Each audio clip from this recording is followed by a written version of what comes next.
नमस्कार, की TV news में आपका स्वागत है। मैं हूं स्तुति और आइए एक नजर डालते हैं शहर की प्रमुख सुर्खियों पर।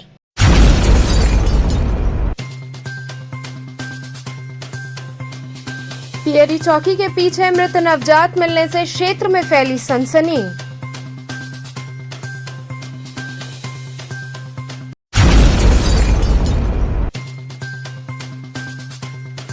आगामी पर्वों को देखते हुए व्यापारियों संघ कोतवाली इंस्पेक्टर ने की बैठक।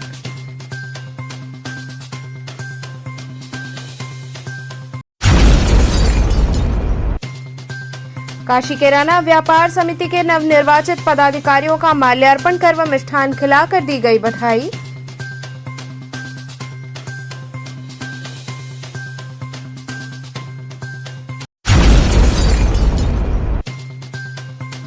और दूसरी लहर के बाद बीएचयू के अध्ययन में कोविड टीकाकरण से लोगों को हो रही हिचकिचाहट का हुआ खुलासा।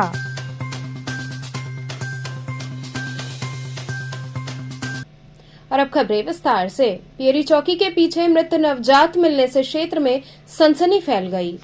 चौक थाना अंतर्गत पियरी चौकी के पीछे एक मृत नवजात शिशु पाया गया। कल सुबह मृत पड़े शिशु को देखकर क्षेत्र में हड़कंप मच गया। क्षेत्रीय जनता ने पुलिस को फोन करके इसकी सूचना दी। मौके पर चौक थाना प्रभारी एवं पियरी चौकी इंचार्ज ने पहुंचकर इस मामले की छानबीन की। वहीं क्षेत्रीय लोगों का कहना है कि जिस तरह से आसपास की दीवारों पर खून का निशान दिख रहा है, यहीं आसपास का मामला हो सकता है। पुलिस जांच में जुटी है। आसपास के घरों की जांच पड़ताल की जा रही है।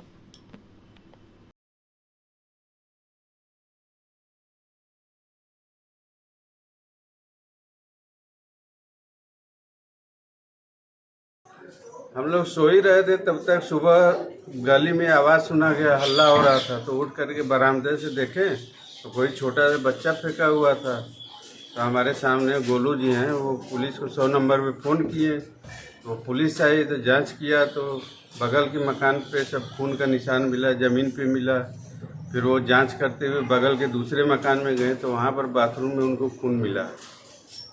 और फिर उसके बाद एक आदमी को लिवा करके वो पुलिस चौकी गए हैं और वहीं पर अभी पूछताछ उनसे हो रही। क्या लगता है आसपास कहीं मामला है क्या?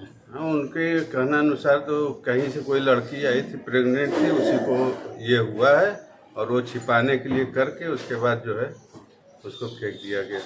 राहुल जी, क्या मामला, किस तरह का बच्चा है ये? वो बच्चा एक दिन का ही बच्चा था ही, वो जिसे कि तुरंत पैदा हुआ हो, कोई उठा के यहाँ ले आकर छोड़ दिया था। उसका नाड़ी खड़ी जो था वो भी फेंका हुआ था। देखिए पूरा ब्लड लगा हुआ है, अगर पूरी ब्लड। यहाँ बहुत अधिकारी आए हैं, जांच हुई है, पता नहीं चला कि बच्चा है। जिसकी फोरेंसिक टीम आई थी, सीओ साहब आए थे, दुर्गा जी थे, सब लोग था।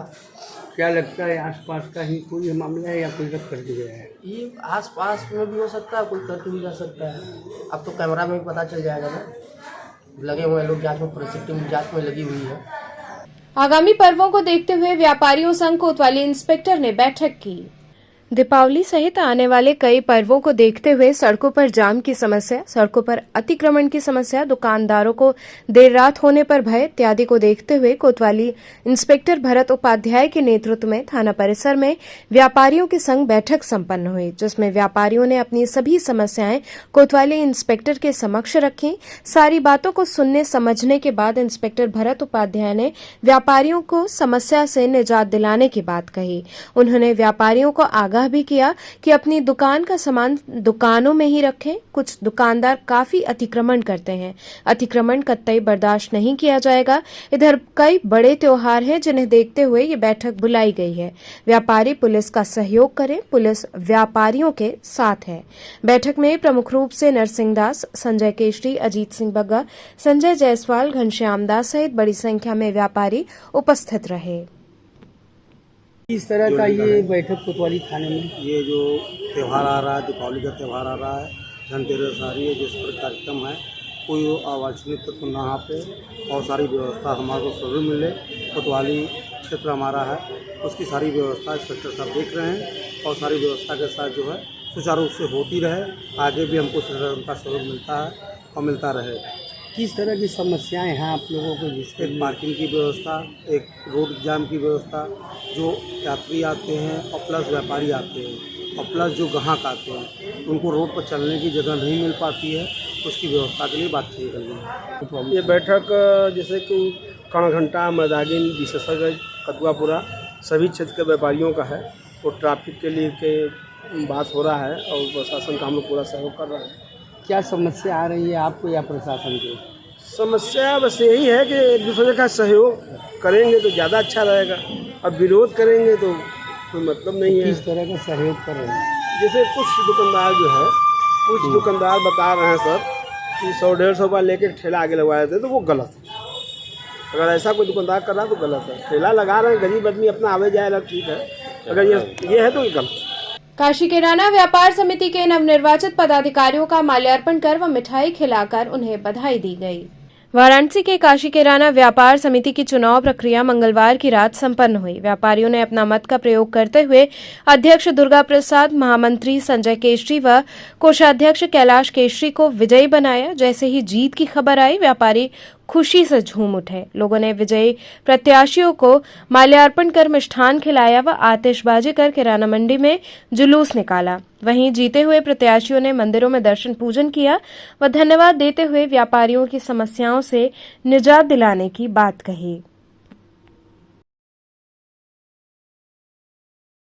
दुर्गा प्रसाद जी, जो जिम्मेदारी दी गई है, अब क्या करेंगे आप? व्यापारी में हमारे व्यापारी बंधु जो है सब जानते हैं कि मैं काम में विश्वास करता हूं। और मैं देखिए आज एक बात मैं उद्घाटित कर दे रहा हूं, मेरे मन में एक शंका भी थी लेकिन नहीं भी थी कि मैं कांग्रेसी आदमी हूँ, लेकिन इसके बावजूद मैं अपने मार्केट के अंदर इस प्रकार की कोई मतभेद नहीं रखता कि मेरे पास आने वाला कौन सा आदमी कांग्रेसी है, भाजपा का है। हम यहाँ पर राजनीति बिल्कुल नहीं चलने देते और न चलने देंगे। जो भी कार्यक्रम यहाँ मार्केट का हमारे सामने लाया जाएगा या जो कुछ भी बन पड़ेगा, 11 से 11 जो पहले से करते रहे वो करेंगे। मैंने अपने जो है अनुरोध पत्र में ये सब बातें लिख दिया है। उसके अतिरिक्त भी जो भी सुझाव हमारे इन भाइयों के सहयोग से हमारे सामने और कैबिनेट के जाएगा उसको हम पूरा करेंगे। ललित जी, आपको जो जिम्मेदारी दी गई है, तो आज व्यापारियों ने इतना बड़ा जिम्मेदारी दिया, क्या कहना चाहेंगे? आज व्यापारियों ने जो मेरे ऊपर विश्वास किया है उसमें मैं तन मन धन और 24 घंटा उनके लिए उपलब्ध रहूंगा। उनके दुख और सुख में मैं सम्मिलित रहूंगा और अपने मार्केट में जो भी कार्य पहले भी होता रहा है परंपरागत ढंग से, उसको मैं पुनः सब भव्यता के रूप में करता रहूंगा। और व्यापारियों के जो भी आग्रह होगा, जो भी निर्देश देंगे वो काम हम करेंगे। सबसे पहले क्या योजना होगी आपकी?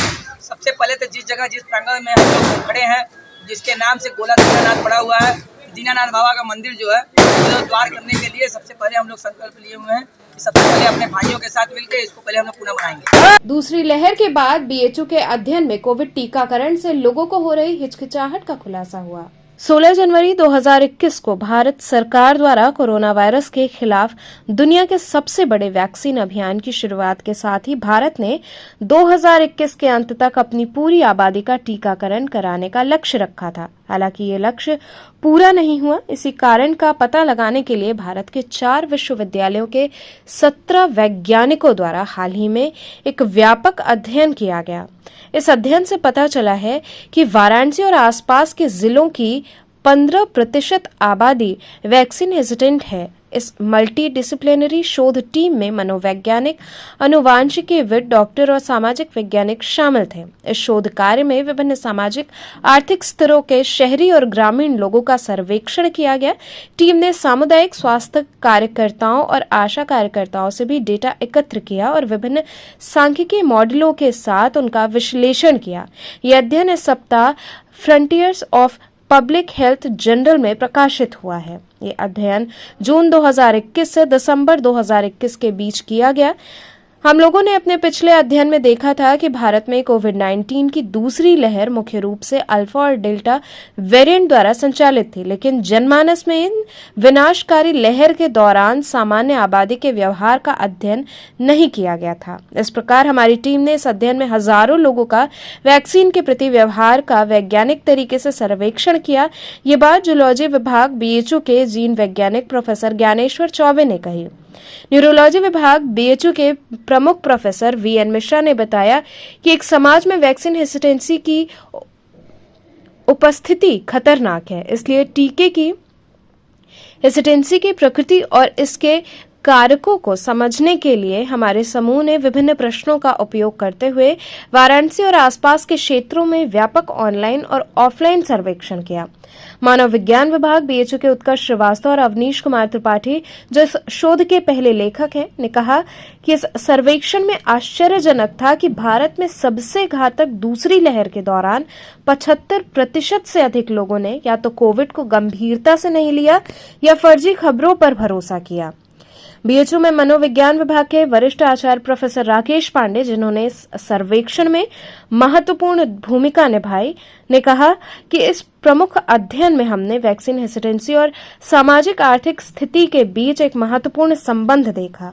उच्च आय और सामाजिक स्तर वाले लोग कम आय और सामाजिक स्तर स्थिति वाले लोगों की तुलना में कम हेसिटेंस थे। वैज्ञानिकों ने इस अध्ययन के द्वारा ये चेतावनी दी है कि जिन लोगों को न तो टीका लगाया गया है और न ही कभी संक्रमित हुए हैं, वे वायरस फैलाने और नए प्रकार के वेरिएंट बनाने का माध्यम बन सकते हैं, जो वैक्सीन रोधी वेरिएंट की संभावना को बढ़ा देगा। टीम ने उम्मीद जताई है कि इस व्यापक सर्वेक्षण से सरकार को उत्तर भारत में कोविड-19 के लिए अपनी टीकाकरण नीतियों को बेहतर करने में मदद मिलेगी। के आसपास लोग थे जो सेकेंड वेव को बहुत हल्के में लिए और उसमें बहुत सारी मिस इन्फॉर्मेशन जो थी वो फैली।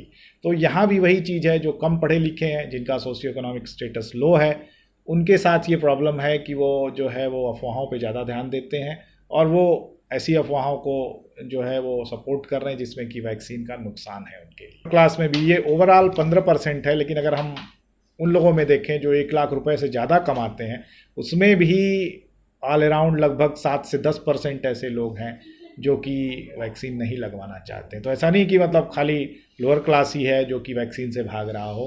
अपर क्लास वाले वो हैं जो बहुत सारे ऐसे तर्क दे रहे हैं जो कि वैक्सीन के अगेंस्ट है और उन लोगों का ये कहना है कि वो वैक्सीन लगवाएंगे तो उनकी डेथ हो सकती है। टोटल इसमें इन्वॉल्व थे। और हमारे यहाँ का जो डिपार्टमेंट ऑफ न्यूरोलॉजी है, प्रोफेसर वीएन मिश्रा वहाँ थे। Department of psychology professor Pandey जो हैं, उन लोगों ने क्वेश्चन बनाने में बहुत मदद किया था।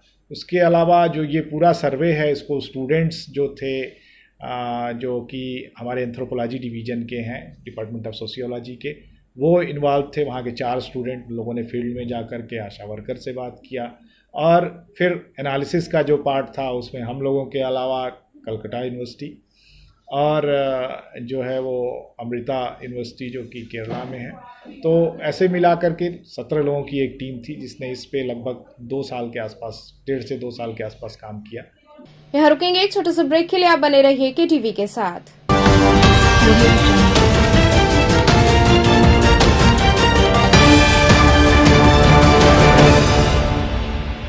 खबरों से जुड़े रहने के लिए हमारे चैनल केटीवी वाराणसी को सब्सक्राइब करें और लेटेस्ट अपडेट्स के लिए बेल आइकन को प्रेस करें।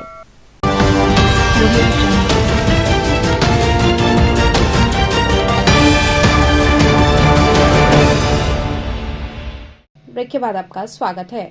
काशी में वीडियो कॉन्फ्रेंसिंग के जरिए उज्जैन में महाकाल लोक के लोकार्पण समारोह को देखा गया। काशी भी मंगलवार को उज्जैन में महाकाल लोक के लोकार्पण की साक्षी बने। लोकार्पण समारोह से काशीवासी वीडियो कॉन्फ्रेंसिंग के जरिए जुड़े। विश्वनाथ धाम सहित विभिन्न शिवालयों व देवालयों के बाहर एलईडी स्क्रीन पर लाइव प्रसारण हुआ। धाम के मंदिर चौक परिसर में एलईडी स्क्रीन पर मंत्री, जनप्रतिनिधि, पार्टी पदाधिकारियों व श्रद्धालुओं ने प्रसारण देखा। प्रधानमंत्री नरेंद्र मोदी ने उज्जैन में 856 करोड़ से तैयार महाकालेश्वर मंदिर कॉरिडोर विकास परियोजना के प्रथम चरण महाकाल लोक का उद्घाटन किया तो विश्वनाथ धाम हर हर महादेव जय महाकाल के उद्घोष से गूंज उठा। धाम में काशी क्षेत्र के अध्यक्ष महेश चंद्र श्रीवास्तव, राज्य मंत्री रविंद्र जायसवाल, महापौर मृदुला जायसवाल, विधायक डॉक्टर नीलकंठ तिवारी, विधायक सौरभ श्रीवास्तव, जिला अध्यक्ष हंसराज विश्वकर्मा, महानगर अध्यक्ष विद्यासागर राय सहित बड़ी संख्या में लोग उपस्थित रहे। रामनगर का नया परिसीमन व पालिका परिषद का नगर निगम में विलय होने से क्षेत्रीय लोग नाराज दिखे। रामनगर का नया परिसीमन आ जाने तथा नगर पालिका परिषद के नगर निगम में विलय हो जाने पर यहां के निवासी और व्यवसायी काफी असंतुष्ट हैं। जब से रामनगर नगर पालिका परिषद का विलय नगर निगम में हो गया है और यहां का नया परिसीमन शासन द्वारा लागू कर दिया गया है, तब से यहां के निवासियों तथा व्यवसायियों में खासा रोष व्याप्त है। इस दौरान लोगों ने मीडिया के समक्ष अपनी पीड़ा व्यक्त की। तो जो है कि ये रामनगर का विकास बहुत तेजी से होगा, क्योंकि भाई नगर पालिका परिषद का विलय अब नगर निगम में हो चुका है। मैं पेशे से जुड़ता हूँ, विज्ञ होने के नाते ये बताऊँगा, नगर पालिका परिषद नगर निगम में विलय हो रहा है तो कानूनी प्रक्रिया है और इसका मानक अब तक हमको लगता है कि यहाँ किसी जनता को नहीं बताया गया है कि नगर निगम में किस मानक और किस गुणवत्ता के तहत उसको विलय किया, जो अति आवश्यक है।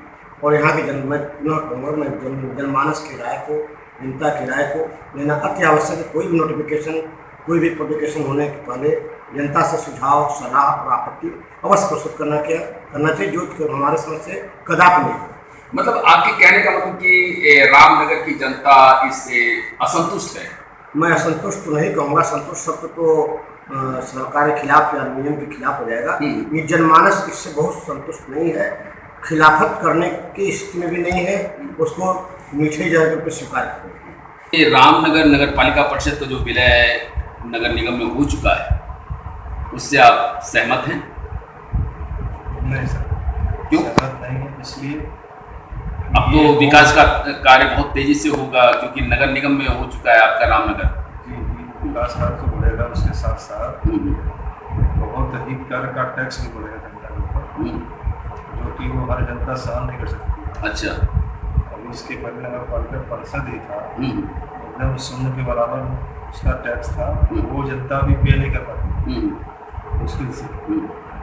अब ये कैसे करेगी वो जनता जानती है, और ये नगर निगम में करने के पहले सरकार से निवेदन है कि पहले ही जनता से सलाह मशवरा या फिर आपत्तियाँ उसको लेना चाहिए जी, जो कि नहीं हुई सरकार। मतलब कुल मिला के यहाँ की जनता असहमत है। जी हाँ, हम तो असहमत है, पूरी जनता भी लगभग असहमत है। मैं इस विलय का पहले भी विरोधी था, आज भी, आगे भी रहूंगा। कुछ कलंकित नेता रामनगर के जो हैं, जबरदस्ती इसको विलय कराने पर उतारू, और इस विलय से रामनगर की जनता को बहुत बड़ा नुकसान होगा, जो अभी समझ में नहीं आ रहा है।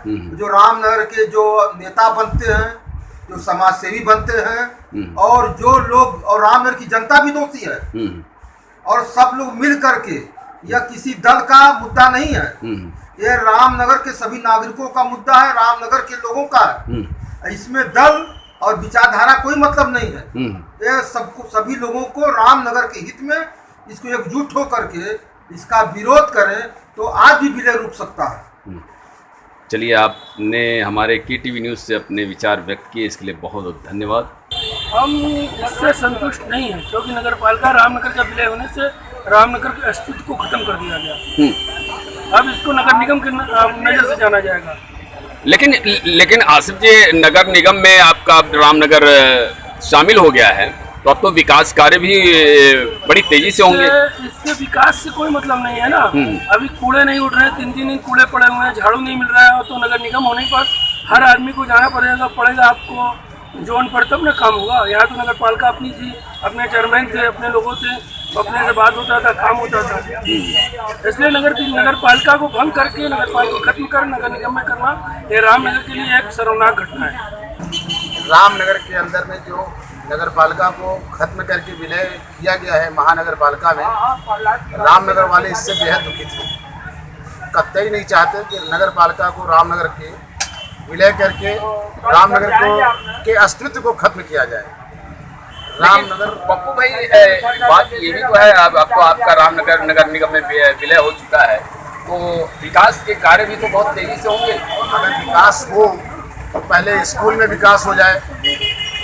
जिन बच्चों को शिक्षा के अभाव से पढ़ाई नहीं हो रही है, जिनके गार्जियन पढ़ा नहीं पा रहे हैं, जिनके बच्चों को तमाम तरीके की सुविधाएं नहीं मिल पा रही हैं, तमाम अस्पताल में है उसमें सुविधाएं नहीं मिल पा रही हैं, रोड बाजार को उजाड़ करके व्यापारियों को नुकसान दे करके, व्यापारियों को नुकसान पहुंचा करके आप विकास की बात करते हैं। कौन सा विकास होगा इससे? विकास तो तब होता इस जगह को आप ABC किसी ग्रुप में डालते और यहाँ के डेवलपमेंट एरिया को आप इसको विकास कराते, इसके बढ़ोतरी कराते। आप इसके लिए थोड़ा सा ऊपर ले जा करके हर अच्छे रामनगर में जो ज़रूरत की चीज़ें हैं यहाँ खुद एक मुहैया कराते। और रामनगर में जो अगर लगता है कि विकास के नियत से आप कोई काम करना चाहते हैं तो विकास तब होता जब रामनगर को किसी आप नगर पालिका में बगैर मर्ज किए हुए आप यहाँ की जनता को सारी सुविधाएं आप यहाँ देते और नगर पालिका के अस्तित्व को बरकरार करते। अब हमारे यहाँ तो आपने नगर पालिका को रामनगर का मोहल्ला बना दिया, जो रामनगर का एक मतलब कहने का मतलब आप संतुष्ट नहीं है? नहीं, हम नगरवासी नगर पालिका को खत्म करने से संतुष्ट नहीं है। रामनगर के अस्तित्व को सरकार ने छोटा कर दिया, जो कि ऐसा नहीं करना चाहिए था। इन्होंने तो इस तरीके से किया कि रामनगर आज समाप्त हो गया। श्री चेतगंज रामलीला समिति द्वारा पत्रकार वार्ता आयोजित की गई। विश्व प्रसिद्ध लखा मेले में शुमार चेतगंज नक्कटैया श्री चेतगंज रामलीला समिति वाराणसी द्वारा प्रतिवर्ष की भांति इस वर्ष भी करवा चौथ के दिन आयोजित की जा रही है। पत्रकारों से बातचीत के दौरान समिति के सदस्यों ने कहा कि चेतगंज नक्कटैया में समिति द्वारा वर्तमान परिवेश व समाज के ज्वलंत मुद्दों पर आधारित झांकियां लाख विमान के माध्यम से प्रदर्शित की जाती हैं। नक्कटैया मेले का उद्घाटन वाराणसी के जिलाधिकारी के करकमलों द्वारा रात्रि 12 बजे चेतगंज थाने के पास किया जाएगा। तत्पश्चात मेले में शामिल लाख विमान अपने निर्धारित मार्गों से होते हुए गंतव्य तक जाएंगे। इस पत्रकार वार्ता में समिति के अध्यक्ष अजय गुप्ता व वरिष्ठ उपाध्यक्ष महेंद्र गिरी मुख्य रूप से उपस्थित रहे। अजय जी, इस बार कोरोना काल के बाद ये नक्कटैया होने जा रहा है, क्या कहेंगे? किस तरह का लाख विमान होगा? क्या झांकियां होंगी लाख विमान में? परंपरा के रूप में जैसी झांकियां आती थी वही आएंगी। उसमें 2 विशेष लाख विमान है, जिसको माननीय बाबा जी के दिमाग से इसको निकाला गया है। एक देश एक कानून और दूसरा इस मेले का उद्घाटन कौन करेगा? दूसरा है जनसंख्या निरंतर। इस मेले का उद्घाटन कौन कर रहा है? डीएम साहब करते हैं। ये परंपरा कब से चली आ रही है? परंपरा वो 1888 से चल रही है। किसके द्वारा ये शुरू? उस समय कलेक्टर हुआ करते थे, इस समय डीएम है। उद्घाटन कौन करेगा इस बार? कहते रहे डीएम साहब करेंगे। नक्कटैया 1888 ईस्वी में बाबा फतेहराम ने अंग्रेजों के अत्याचार से उस समय पूरा देश त्रस्त था। उन्होंने पवित्र करवा चौथ का दिन चुना और तब फतेहराम बगीचा के नाम से मशहूर जंगल था, वहीं बाबा जी रहते थे, जो आज बागवरियार सिंह नाम से मोहल्ला है। अभी अथाह जमीन हमारी वहाँ पड़ी हुई है, कुछ अतिक्रमण है, बाकी थोड़ा सा खाली है मंदिर बाबा जी का स्थान। उन्होंने बहुत सोच समझ के भगवान राम को आस्था को देखते हुए बना के इस मेले का उद्घाटन किया, शुरुआत किया। और इसमें अंग्रेज जो अत्याचार देश में कर रहे थे, तरह तरह के कानून, सारे चीज़ों को स्वांग और लाख के माध्यम से बाबा जी ने दिखाया और हर साल दिखाते थे।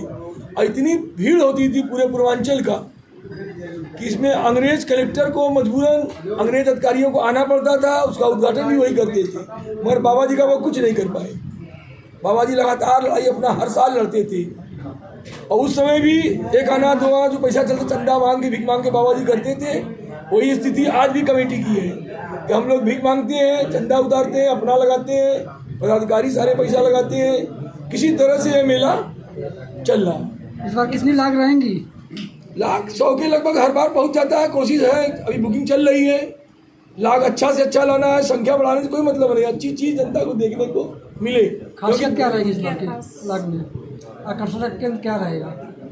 लाख देखिए, जनहित में जो लाख रहते हैं वही हम लोग लाते हैं। देश के लिए, जनहित में, जनता के लिए भगवान का लाख अधिकतर रहेगा, क्योंकि भगवान से जुड़ी हुई मेला है ये। अब किसी तरह के अन्य लाख विमान इसमें प्रवेश नहीं पाते हैं। सत्यमेव जयते न्यास की ओर से प्रेस वार्ता आयोजित हुई, सत्यमेव जयते न्यास के राष्ट्रीय अध्यक्ष व पूर्व उप आयुक्त राज्य कर डॉक्टर सत्यमेव जयते भारत लोक मंगल ने पत्रकारों से बातचीत के दौरान बताया कि उन्होंने वरिष्ठ विभागीय अधिकारियों के भ्रष्टाचार का विरोध करते हुए 30 सितंबर 2022 को राजकीय सेवा से स्वैच्छिक सेवानिवृत्ति ले लिया। डॉक्टर सत्यमेव जयते ने कहा कि भ्रष्टाचार एक संगठित अपराध के रूप में हमारे जीवन, समाज और लोक सेवा में व्याप्त हो गया है। सरकार ने भ्रष्टाचार पर प्रभावी लगाम लगाने के लिए बहुत प्रयास किए, लेकिन आज तक इसका कोई ठोस परिणाम नहीं आया है। सत्यमेव जयते न्यास द्वारा भ्रष्टाचार का विरोध और जन जागरण अभियान को तेज करने का निर्णय किया गया है। वाराणसी, प्रयागराज, गोरखपुर, लखनऊ, कानपुर, झांसी, मेरठ, बरेली आदि मंडलों में सत्यमेव जयते न्यास की मंडल इकाइयों का पुनर्गठन किया गया है। भ्रष्टाचार के विरुद्ध जन जागरण करने के लिए और समाज में सत्य की जय हो, इस लक्ष्य को लेकर के हमने अपनी बात को और अपनी राजकीय सेवा के अनुभव को आप लोगों से साझा करने, आपके माध्यम से देश की जनता तक पहुंचाने, शासन और सरकार तक पहुंचाने को उद्देश्य से हमने इस प्रेस वार्ता का आयोजन किया। किस तरह से आप इसको जो है अभी लोगों तक पहुँचाएंगे? एक तो हम यात्राएं करते हैं, छोटी सभाएं करते हैं, विद्यालय में युवाओं के पास जाते हैं, डिग्री कॉलेज से लेकर के इंटर कॉलेज तक, वहाँ अपनी बात रखते करते हैं। और यह कार्य हम लोग 2004 से कर रहे हैं। अब इसको और सघन करेंगे। हमने 30 सितंबर 2022 को राजकीय सेवा से स्वैच्छिक सेवानिवृत्ति ले लिया है, तो अब हमारे पास अपने पूरे जीवन को, अगले 10 वर्षों को इस कार्य में जन जागरण करने के लिए समर्पण करने का समय भी है और निश्चय भी है। तो क्या लोगों को लाभ मिलेगा इससे? जब लोगों को यह ज्ञान होगा, समझ होगा, बोध हो जाएगा अधिक संख्या में कि जो भ्रष्टाचार किया जा रहा है उससे उनके जीवन का शोषण हो रहा है, उनका जीवन कठिन होता है भ्रष्टाचार किए जाने से, तो वह विरोध करेंगे और ऐसे अधिकारियों, लोक सेवकों का बहिष्कार करेंगे। सरकार भी इस बात को देर सवेर सुनेगी और ऐसे नियम कानून बनाए जाएंगे, बदले जाएंगे, जिससे जनता के विकास के, कल्याण के कार्य अधिक होंगे और हमारा देश अधिक सशक्त हो पाएगा। 2047 के भारत को समृद्ध, अग्रणी, सशक्त बनाने के लिए भ्रष्टाचार को निर्मूल किया जाना बहुत आवश्यक है, अन्यथा 150 करोड़ लोगों का जीवन खुशहाल करना संभव नहीं होगा। जितनी योजनाएं आएंगी वो बंदर बांट में और अवरोध में, करापौंचन में हो जाती हैं। तो चलते चलते पुनः एक नजर डालते हैं शहर की प्रमुख सुर्खियों पर।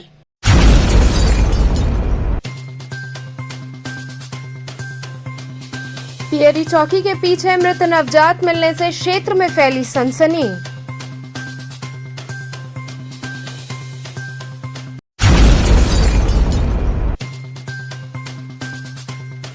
आगामी पर्वों को देखते हुए व्यापारियों संघ कोतवाली इंस्पेक्टर ने की बैठक।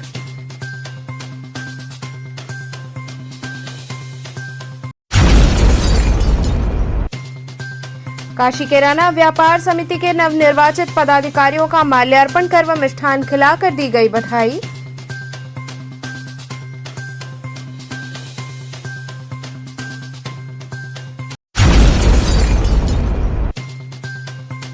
और दूसरी लहर के बाद बीएचयू के अध्ययन में कोविड टीकाकरण से लोगों को हो रही हिचकिचाहट का हुआ खुलासा।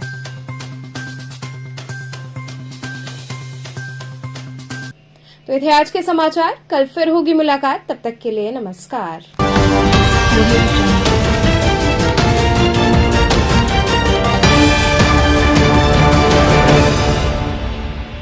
खबरों से जुड़े रहने के लिए हमारे चैनल KTV वाराणसी को सब्सक्राइब करें और लेटेस्ट अपडेट्स के लिए बेल आइकन को प्रेस करें।